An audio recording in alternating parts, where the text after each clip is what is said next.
Hello students. तो हम buyback में अब जर्नल एंट्री सीख रहे थे। मैंने आपको थ्योरी वाला पार्ट समझा दिया। Section 68 subsection 1 subsection 2। सबसेक्शन 1 कहता है out of free reserves, out of securities premium account, out of fresh issue of shares and securities. और सबसेक्शन 2 रूल्स एंड रेगुलेशंस बताता है, 3 टेस्ट बताता है। तो इन 3 टेस्ट के क्वेश्चन हम बाद में करते हैं। पहले बेसिक क्वेश्चन करते हैं, बायबैक में जर्नल एंट्रीज क्या होती है। बायबैक मीन्स एक तरीके से क्या है, रिडम्पशन है, यानी इक्विटी शेयर्स लेके उनका पैसा लौटा दो तो इक्विटी शेयर कम हो जाएंगे। तो सेम वैसी की वैसी एंट्री होगी जैसी हमने प्रेफरेंशियल शेयर रिडम्पशन में की। आप चाहो तो चैप्टर खोल के उसमें जो एंट्रीज लिखी हुई है वो देख लेना। तो पहली एंट्री ये कि equity share capital account debited,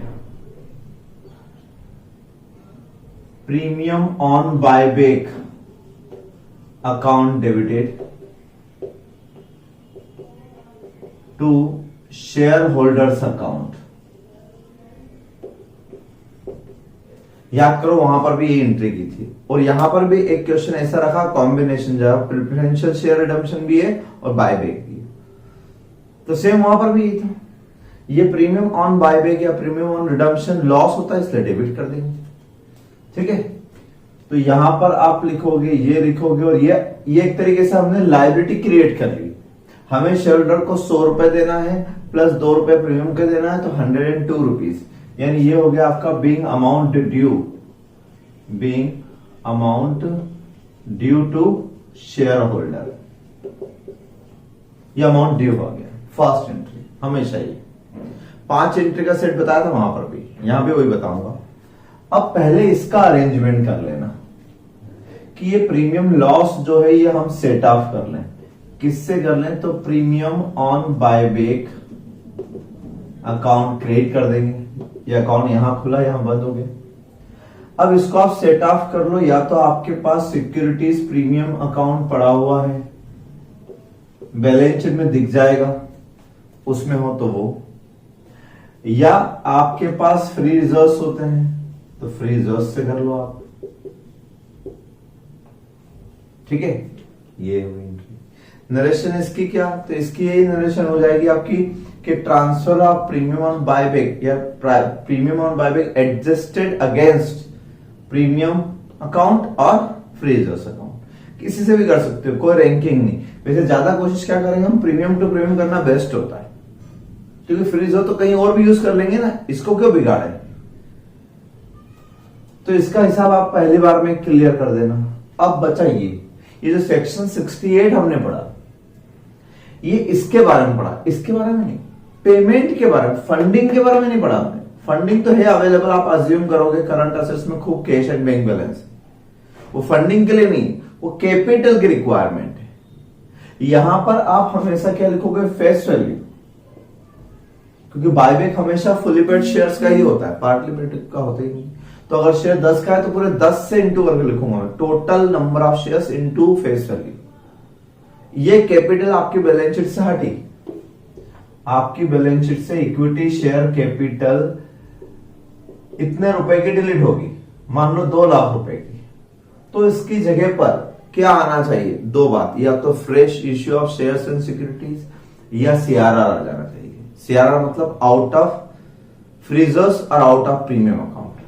तो 2 तरीके मोड बताया मैंने आपको, सेक्शन 68 लिखवाया है कि आउट ऑफ फ्रेश इश्यू हो सकता है तो फ्रेश इश्यू कर देंगे। अगर क्वेश्चन फ्रेश इश्यू दिया है तो बहुत ही अच्छी बात है। तो बैंक अकाउंट डेबिटेड टू, अब फ्रेश इश्यू यानी न्यू इक्विटी शेयर हो सकते हैं, या तो न्यू इक्विटी शेयर कैपिटल हो सकती है, या प्रेफरेंशियल शेयर कैपिटल हो सकती है, या फिर नोटिफाइड डिवेंचर्स भी हो सकते हैं, और ये सब प्रीमियम पर भी हो सकते हैं, सिक्योरिटीज प्रीमियम अकाउंट। तो हमने पढ़ा था आउट ऑफ फ्रेश इश्यू, पढ़ा था ना। तो being new shares securities issued, और लिख देना for buyback purpose as per section 60 8 out of fresh issue, तो ये out of fresh issue of shares means equity of preferential share, but equity shares not same kind, एक kind के नहीं होना चाहिए। और अदर स्पेसिफाइड सिक्योरिटीज में मैंने आपको एक्सप्लेनेशन बताया था कि वहां था नोटिफाइड बाय सेंट्रल गवर्नमेंट, एक तो इसोप था और एक नोटिफाइड में डिबेंचर आते हैं, ठीक है। तो एक तरफ से कैपिटल हटी और दूसरी तरफ से ये कैपिटल में से कुछ आ गई, है ना, प्रीमियम को छोड़ के face value to face value चलेंगे, प्रीमियम नहीं, प्रीमियम का हिसाब अलग। तो कैपिटल एक हटी और दूसरी कैपिटल आ गई, मान लो यहां पर आपने 1 लाख के प्रेफरेंशियल शेयर इशू करे, तो 2 लाख हटे और प्रेफरेंशियल आ गए 1 लाख के, या डिबेंचर आ गए, प्रीमियम इंक्लूड नहीं करना है, इश्यू करे प्रीमियम पर, लेकिन प्रीमियम को हम अभी यहां पर कैपिटल थोड़ी मानेंगे उसको। तो या तो आउट ऑफ फ्रेश इश्यू हो या फिर आउट ऑफ फ्री रिजर्व्स हो, and free reserves include premium account, यानी कि आप बचे हुए के लिए सीआरआर बना दो, क्या बना दो, सीआरआर, इसको बोलते हैं आउट ऑफ रिजर्व्स। तो आउट ऑफ रिजर्व का मतलब यह है कि यहीं पर जो आपके जनरल रिजर्व वगैरह पड़े होंगे, तो एक तो सिक्योरिटीज प्रीमियम अकाउंट पड़ा हुआ होगा, प्रीमियम अकाउंट यानी शेयर प्रीमियम अकाउंट, कौन सा प्रीमियम, शेयर प्रीमियम, या फिर free reserves like general reserve etcetera can be utilise for CRR purpose, capital redemption reserve. तो ये नई बात है, जबकि रिडम्पशन चैप्टर में ये एंट्री ऐसी, ये भी सेम, ये एंट्री सेम थी। ये एंट्री में वहां पर हम सीआरआर जब बनाते थे रिडम्पशन ऑफ प्रेफरेंशियल में, तो premium can not be utilise for CRR purpose, ठीक है, only free reserves can be utilise for CRR purpose, वहां ऐसा था, बस ये बेसिक डिफरेंस है। तो यहां प्रीमियम से भी सीआरआर बन सकता है, ठीक है, यानी हम इसको कहेंगे being buyback of shares out of free reserves and premium account. तो ये आउट ऑफ फ्रेश इश्यू हो गया और ये आउट ऑफ, अब इन दोनों से पहले एंट्री कौन सी होगी कुछ कह नहीं सकते, कभी कभी वो नंबर ऑफ शेयर्स बताते हैं, new shares issued so and balance transfer to CR, तो पहले ये कर लेंगे, फिर वो कभी कभी वो लिख देते हैं कि all reserves to be utilised for buyback purpose and requisite number of shares to be issued. तो नंबर ऑफ शेयर नहीं दी, यानी पहले आप सारे रिजर्व सीआरआर में डाल दो, जो डिफरेंस आए उतने शेयर इश्यू कर दो। तो हो सकता है पहले सीआरआर बनाने के लिए कह दे, बाद में आपको शेयर्स इश्यू करने के लिए कहे। ये बात हम रिडम्पशन चैप्टर में अच्छे से पढ़ चुके थे, ठीक है। तो 4 एंट्री हो गई और 5वीं एंट्री होगी आपकी, इनका पेमेंट कर दिया जाए, यानी आपने सेक्शन 68 को फॉलो किया। सेक्शन 68 ये कहती थी कि एक कैपिटल हटे तो उसके लिए या तो नई कैपिटल आ जाए या सीआरआर आ गया, यानी आपकी सेक्शन 68 की रिक्वायरमेंट फुलफिल हो गई, ठीक है। अब पेमेंट कर दो, ये शेयर होल्डर अकाउंट जहां आपने बनाया था, shareholders account debited to bank, payment कर देते हैं, बिंग पेमेंट टू शेयर्स। ये 5 एंट्री का सेट बायबैक का सेट है। इसके अलावा कोई एंट्री दी हुई होगी तो हम अलग से कर देंगे, जैसे इन्वेस्टमेंट बेचने की एंट्री आती थी वहां, तो वो अलग बात है, ठीक है।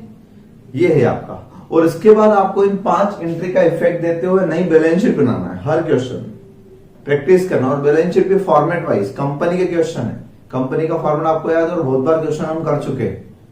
कैसे बताया था मैंने, एक बार आप बैलेंस शीट के आइटम लेते चले जाओ और उसमें जो डिफरेंस आया, जैसे क्या डिफरेंस आया होगा, इतनी डेबिट हुई होगी तो इसका इफेक्ट दे दिया, ये अकाउंट तो यहां खुला और यहां बंद हो गया तो कहीं इफेक्ट नहीं करेगा, है ना। प्रीमियम अकाउंट यहां बंद हो गया, यहां थोड़ा क्लोज हो गया, यहां बढ़ गया, तो जो अकाउंट इफेक्ट कर रहे हो प्लस माइनस करते रहो। इस पूरे में कहीं फिक्स्ड असेट्स आया, कहीं डेटर्स आया, कहीं क्रेडिटर्स आया, इसका मतलब उनमें कोई डिफरेंस नहीं आएगा। मेनली डिफरेंस आता है कैपिटल में और बैंक में और रिजर्व्स एंड सरप्लस में, 3 इफेक्ट देंगे। तो चलिए क्वेश्चन करते हैं। क्वेश्चन नंबर 1 तो चलिए होमवर्क मान लें, और इसमें company redeem its preferential shares and also bought back 50 lakh equity shares, दोनों बात। तो प्रेफरेंशियल की भी एंट्री करना और इक्विटी भी करना, 5 एंट्री का सेट प्रेफरेंशियल का, 5 एंट्री का सेट इक्विटी का, वो जरूरी नहीं 5 हो सकता हो 1, 2, 3, 4 में भी काम हो सकता है। हो सकता है फ्रेश इशू हो ही ना, क्वेश्चन है ही नहीं, मुझे तो दिख ही नहीं रहा फ्रेश इशू के बारे में कोई बात नहीं लिखी हुई है, तो फ्रेश इशू वाली एंट्री नहीं होगी। ठीक है, अब सेकंड में करवाता हूं आपको। सेकंड नंबर क्वेश्चन में क्या लिखा हुआ देखिए आप। On 31 March the following was the balance sheet of new era limited, और बैलेंस शीट भी रीड करना चाहिए। इसमें आपको machine, furniture, investment, stock, debtors, cash, और इस तरफ क्या है, तो असेट्स वाली चीजें इफेक्ट नहीं होगी, मेन लायबिलिटी वाली। Equity share fully paid up है सबसे पहली बात। अगर फुली पेड अप नहीं होते तो मैं पहले कॉल करके फुली पेड अप बनाता। सिक्योरिटीज प्रीमियम अकाउंट पड़ा हुआ है, जनरल रिजर्व पड़ा है, P&L अकाउंट पड़ा है, 3 रिजर्व्स हैं, debentures, creditors and provisions. On 1st April 2001, the company announced the buyback of 25% of equity shares. इसको 15% कर लो आप। 25 से भी कर सकते हैं, ऐसा कुछ नहीं है, लेकिन मैं 15% से करना चाहता हूं। 25 वाले और भी हैं और 20 वाले भी हैं, तो 15 वाला एग्जांपल हो जाए। इसको 15% ऑफ इक्विटी शेयर्स कर लीजिए।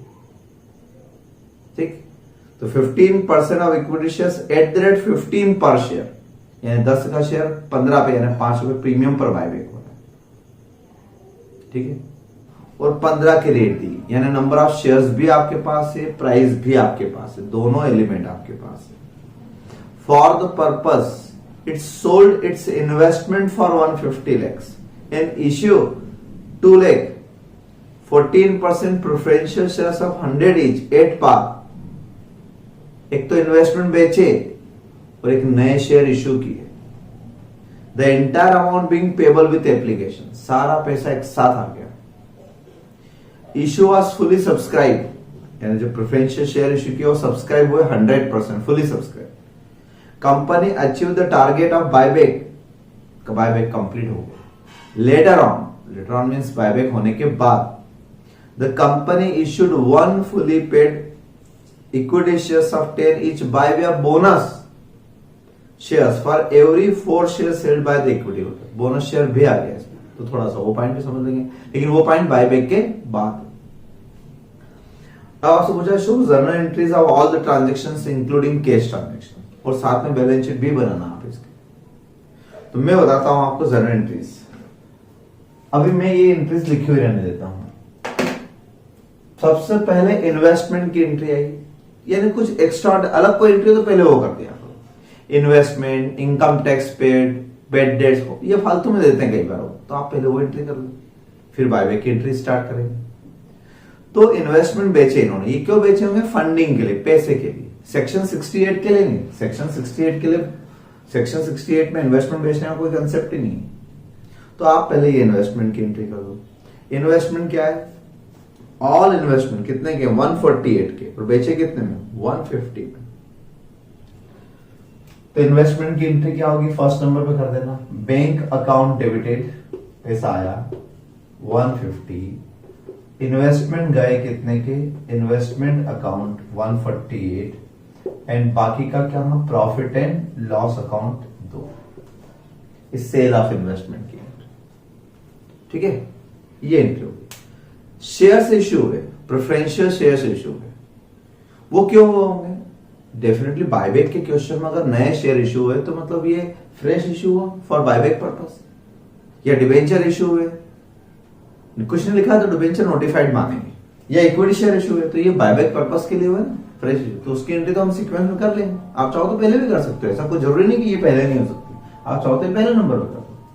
ठीक, बट फिलहाल मैं नहीं कर रहा हूं, मैं आप सीक्वेंस में चलूंगा ताकि आप एंट्री भूलोगे नहीं, आदत पड़ जाएगी आपकी एक से।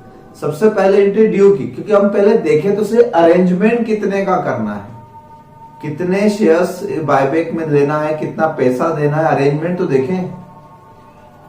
तो फर्स्ट एंट्री बताइए आप क्या होगी? फर्स्ट एंट्री होगी 25% ऑफ इट्स इक्विटी शेयर्स, तो 25% शेयर्स कितने हो जाएंगे? लैक्स में चलने देना, फिगर ऊपर टॉप पे लिख देना, रुपीज इन लैक्स। 2400 है, 2400 है, और 10 रुपीज ईच, यानी 240 240 लाख शेयर्स। इसका 15% मीन्स 30 लाख शेयर्स, 36 लाख।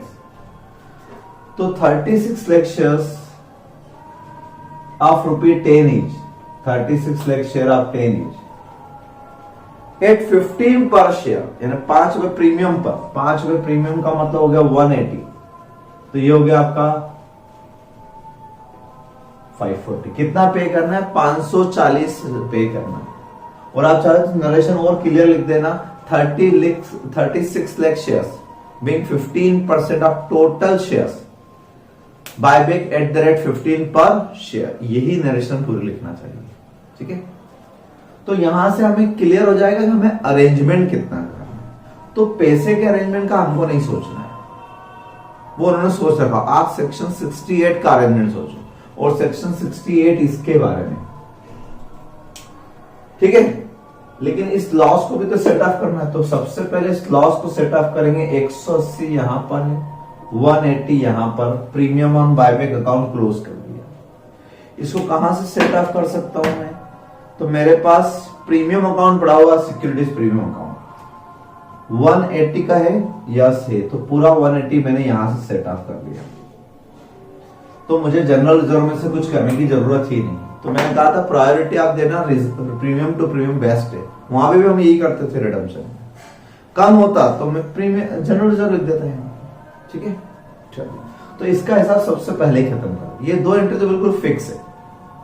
अब ये इसके 180, ये 180 यहां से डेबिट हुए, मतलब फेस वैल्यू ऑफ शेयर्स आपके बैलेंस शीट में से हटी कैपिटल।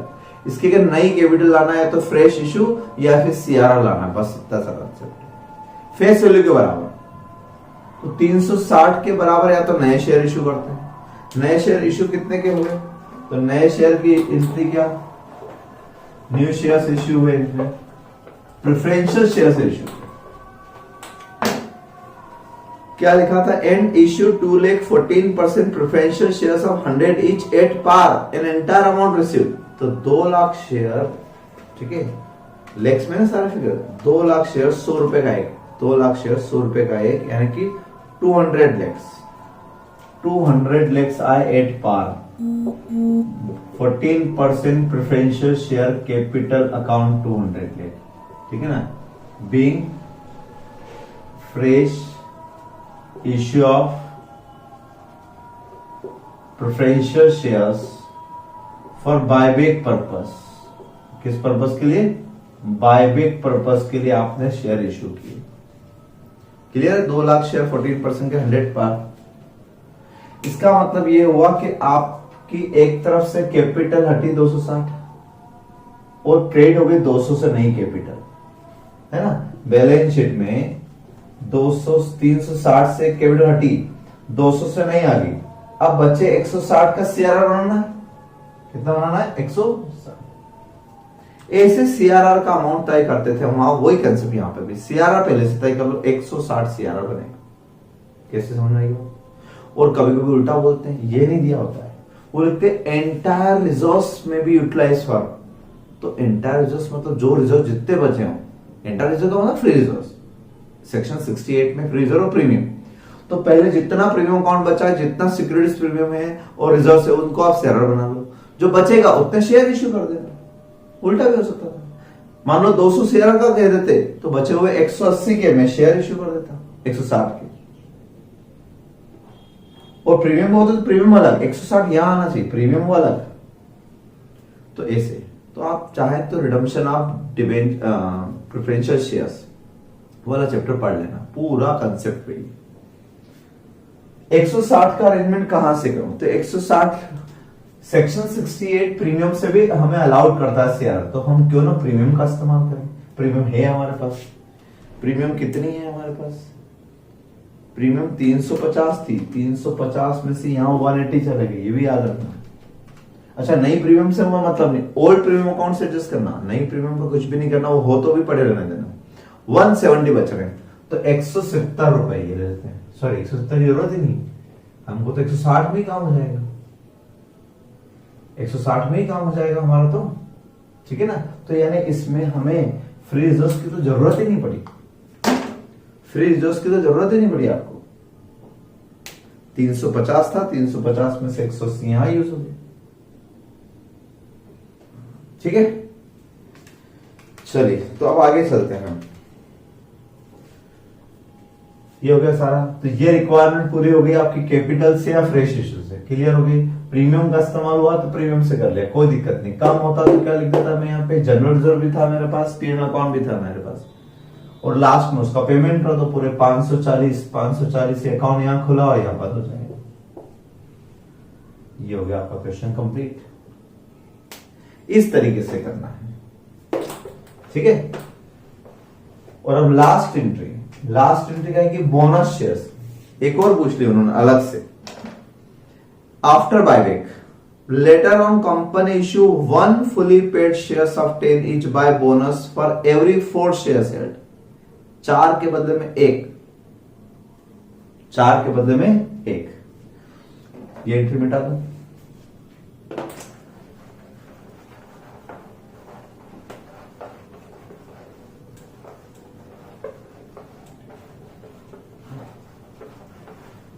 तो सबसे पहले तो आप जर्नल एंट्री की जगह छोड़ देंगे और नरेशन में हम चाहें तो कैलकुलेशन नरेशन में दिखा देते हैं। क्या कि 4 के बदले में 1 ना, आपके पास नंबर ऑफ इक्विटी शेयर्स कितने थे, आपके पास नंबर ऑफ इक्विटी शेयर्स थे तो 24 लाख शेयर्स, उसमें से आपने 15% यानी कि इसका 15% 36 है ना, 36 लाख शेयर्स 36 लाख बायबैक कर लिए। बायबैक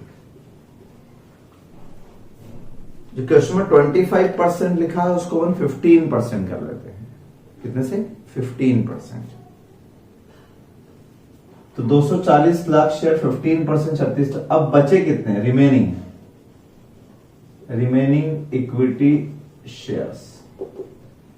तो जो बचे हैं आपके पास वो 240 माइनस 36 यानी कि 204 बचे। 204 इतने लाख शेयर्स होल्डर बचे। जो बचे उनको तो बोनस दोगे ना, बाकी की तो आपने वापस ले लिए, बायबैक कर लिए। तो 204 इन पे 4 के बदले में 1 बोनस शेयर यानी 51 lakh of 10 each. 51 lakh of 10 each bonus shares issued.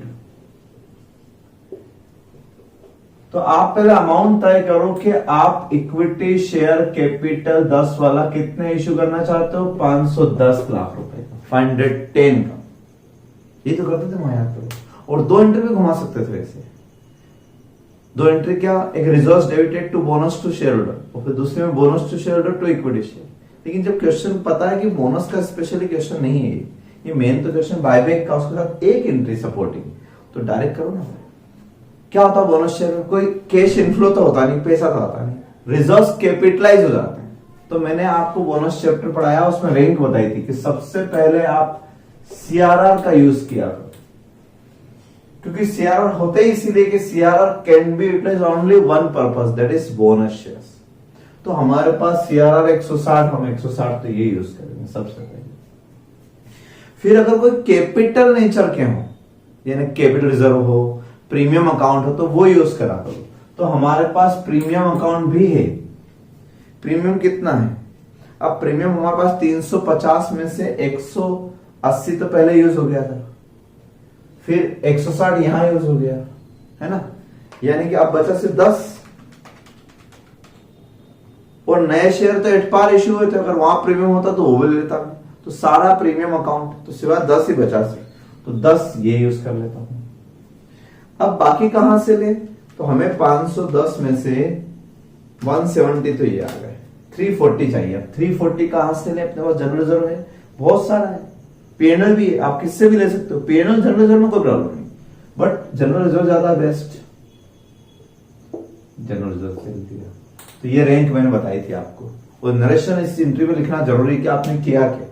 वहां 2 एंट्री घुमाते थे, reserve debited to bonus to shareholder, फिर अगले एंट्री में bonus to shareholder debit to equity share. तो अल्टीमेट बात तो एक ही ना, बोनस अकाउंट खत्म हो जाएगा। बट ये नरेशन जरूरी, ये कैलकुलेशन जरूर बताना, ठीक है।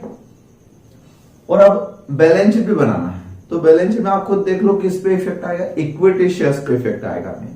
प्रीमियम अकाउंट पूरा खत्म हो गया, जनरल रिजर्व 340 से कम हो गया, P&L में कोई चेंज नहीं, डिवेंचर में कोई चेंज नहीं, क्रेडिटर्स में कोई चेंज नहीं, प्रोविजंस में कोई चेंज नहीं, मशीन फर्नीचर में कोई चेंज नहीं, इन्वेस्टमेंट डिलेड, स्टॉक कोई चेंज नहीं, डेटर्स में कोई चेंज नहीं, बैंक में चेंज। तो आप सीक्वेंस में चलना, बराबर बैलेंस शीट बन जाएगी आपकी, ठीक है। ये तरीका है, क्लियर। अब आपके पास होमवर्क रहेगा question number 1 with balance sheet, question number 2 ये सारे जनरेटिव वापस से करना है आपको अपनी कॉपी में, सिस्टमेटिक टीपना नहीं है, देखना नहीं।